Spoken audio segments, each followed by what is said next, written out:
मैं सीडी जायसवाल अपने सीडीजे क्लासेस में आपका स्वागत करता हूं। पिछले वीडियो में मैंने आपको प्रोनाउन के 4 पार्ट को पढ़ाया था, तो जो रिमेनिंग पार्ट है आज मैं उसी का यहाँ पे विस्तार करूंगा। जो हमने पढ़ाया था आपको उसमें पर्सनल प्रोनाउन था, डिमांस्ट्रेटिव प्रोनाउन था, इंट्रोगेटिव था और इंडेफिनिट प्रोनाउन। आज हम लोग पढ़ेंगे रिलेटिव प्रोनाउन। ध्यान दीजिएगा, बड़ा काम का है ये रिलेटिव प्रोनाउन। रिलेटिव प्रोनाउन में आपका आता है दैट, व्हिच, हु और व्हाट। क्या क्या बताया गया? दैट, व्हिच, हु और व्हाट। अब इनको ध्यान दीजिए, ये रिलेटिव प्रोनाउन तब होते हैं जब ये दो वाक्यों को जोड़ते हैं। यानी अगर कहा जाए कि जो रिलेटिव प्रोनाउन होता है वह दो वाक्यों को जोड़ता है, उससे पहले कोई ना कोई नाउन अवश्य आता है और वह उसी के बारे में बता रहा। ठीक है, क्या बताया गया कि जब दैट, व्हिच, हु, व्हाट किसी नाउन से पहले आ जाए और वह उसके बारे में बताएं और दो वाक्यों को क्या करते हैं, जोड़ते हैं, तो ये हमारा कहलाता है रिलेटिव प्रोनाउन। जैसे कहा जाए this is the book which I have lost.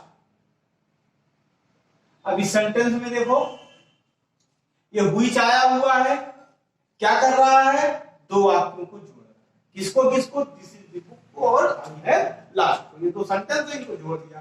फिर हमने क्या कहा कि ये जो व्हिच होता है उसके पहले कोई नाउन आता है और वह उसी के बारे में बता रहा होता है, इसलिए क्या हो गया आपका रिलेटिव प्रोनाउन। ठीक इसी तरीके से आप देखो, read the book,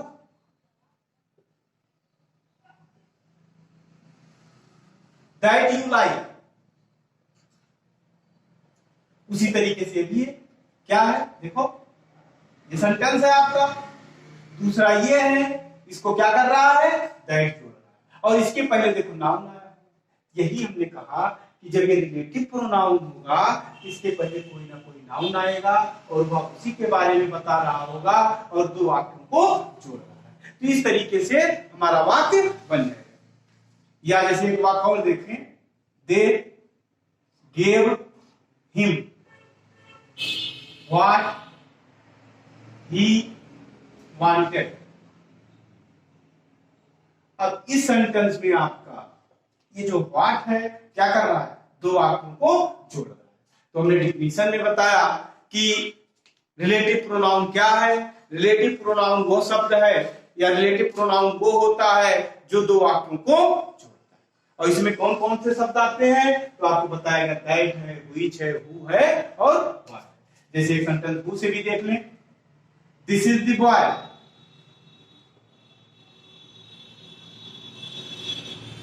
who helped me.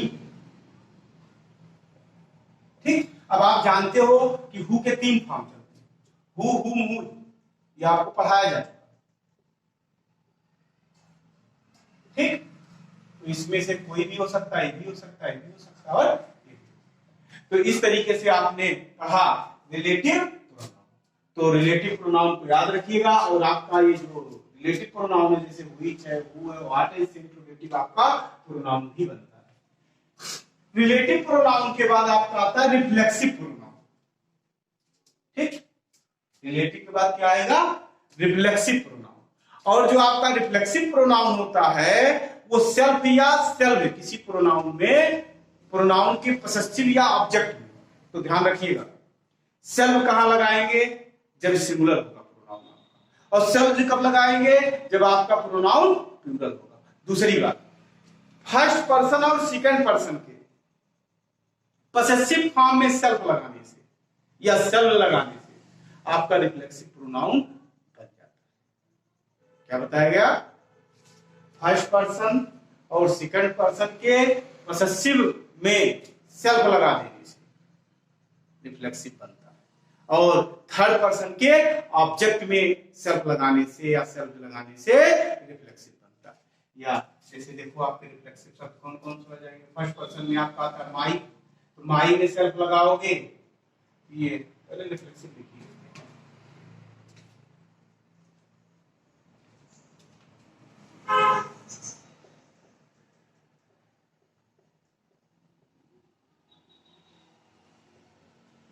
जैसे माई से सेल्फ लगेगा, ये हो जाएगा माई सेल्फ। ठीक, इसी तरह से आपका आ जाएगा आवर, आवर चूंकि बहुवचन का इसलिए इसमें सेल्फ लगा दो, ये हो जाएगा आवर सेल्फ।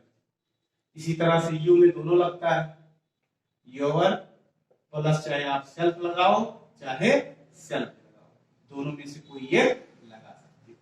ये बन जाएगा योर सेल्फ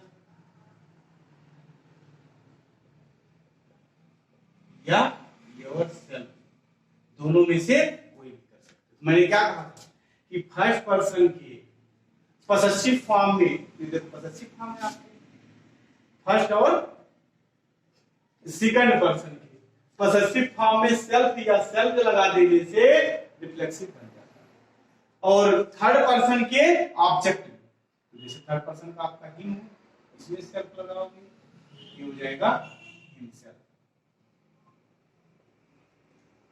इसी तरीके से आप हर में लगाओगे, ये हो जाएगा हर सेल्फ। इसी तरह से इट में होगा,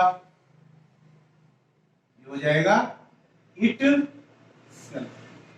ठीक, इसी तरीके से आप जन में लगाओगे, ये बहुवचन का है, सेल्फ कर देना,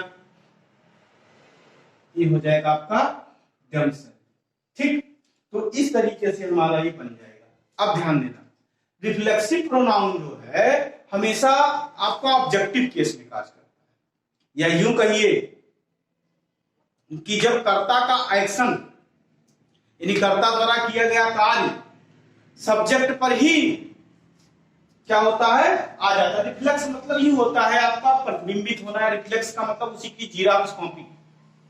ठीक है ना, क्या होता है कि जब उसी के लिए आ जाए तो वो हमारा क्या कहलाता है, रिफ्लेक्सिव प्रोनाउन। रिफ्लेक्स होता ही है कि जैसे कोई चीज है उसी का वो डुप्लीकेट तो वही रिफ्लेक्सिव हो जाता है। यानी क्या बताया गया कि रिफ्लेक्सिव प्रोनाउन हमेशा क्या होता है, ऑब्जेक्टिव केस में होता है, और इंफाइटिक जो है वो सब्जेक्टिव केस में होता है, याद रखिएगा।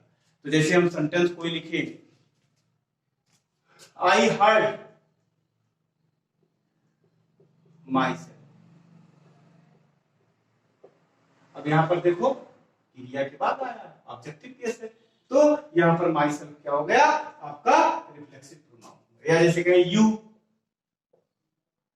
यू हर्ड योरसेल्फ, तो यहां पर देखो योरसेल्फ कौन, यू ही तो है, तो उसका रिफ्लेक्स कॉपी हुआ योरसेल्फ की नहीं हुआ। तो इस तरीके से हो जाएगा आपका रिफ्लेक्सिव प्रोनाउन। और इसी की तरह होता है इंफाइटिक। इंफाइटिक और रिफ्लेक्सिव में यही अंतर है। क्या अंतर है, दोनों भी सेल्फ लगाने से बनते हैं, चाहे आपका इंफाइटिक प्रोनाउन हो या रिफ्लेक्सिव प्रोनाउन हो, दोनों ही क्या कैसे बनते हैं, सेल्फ लगाने से या सेल्फ लगाने से। अंतर क्या होगा, ये आपका ऑब्जेक्टिव केस में आता है और इंफाइटिक सब्जेक्टिव केस में आता है। जैसे आई माई सेल्फ डिड इट। अब यहां पर जो आपका सेल्फ आया हुआ है ये सब्जेक्टिव केस में, यदि जब सब्जेक्टिव केस में होगा तो इंफाइटिक हो जाएगा, और वही सब जब ऑब्जेक्टिव केस में होगा तो आपका रिफ्लेक्सिव हो जाएगा। इसके बाद आपका लास्ट आता है रेसिप्रोकल। ठीक, क्या आता है, रेसिप्रोकल। एक बात और याद रखिएगा, सेल्फ जो है आपका एज ए नाउन भी कार्य करता है, याद रखने वाली बात है। क्या बताया गया, सेल्फ एज ए नाउन कार्य करता है। जैसे मैं कहूं he cares nothing but self. ठीक, यहां पर देखो एज ए नाउन आया। तो क्या हमने कहा कि कभी कभी रिफ्लेक्सिव प्रोनाउन आपका सेल्फ एज ए नाउन भी फंक्शन दे सकता है। अब लास्ट में आपका आता है रेसिप्रोकल।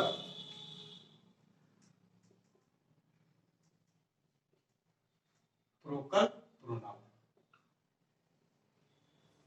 इसमें आपका एक ही शब्द आता है, एक क्या और भी है। रेसिप्रोकल में आपका मेन है ईच अदर, ये आपका आता है रेसिप्रोकल,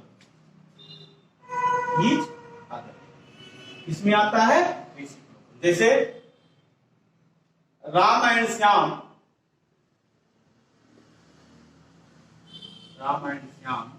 लव ईच अदर। तो याद रखिएगा ये इजी है क्या, ईच अदर किसमें आता है, रेसिप्रोकल प्रोनाउन में आता है। एक और बचा हुआ आपका डिस्ट्रीब्यूटिव प्रोनाउन, क्या है, डिस्ट्रीब्यूटिव प्रोनाउन। इसमें आपका आता है आइदर और आता है neither.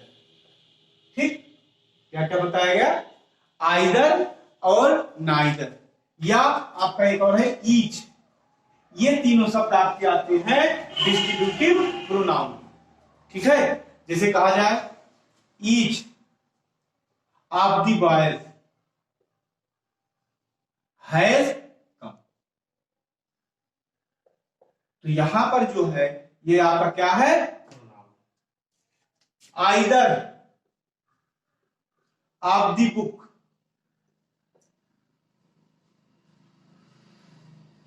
Either of the book has been या हैज लॉस्ट।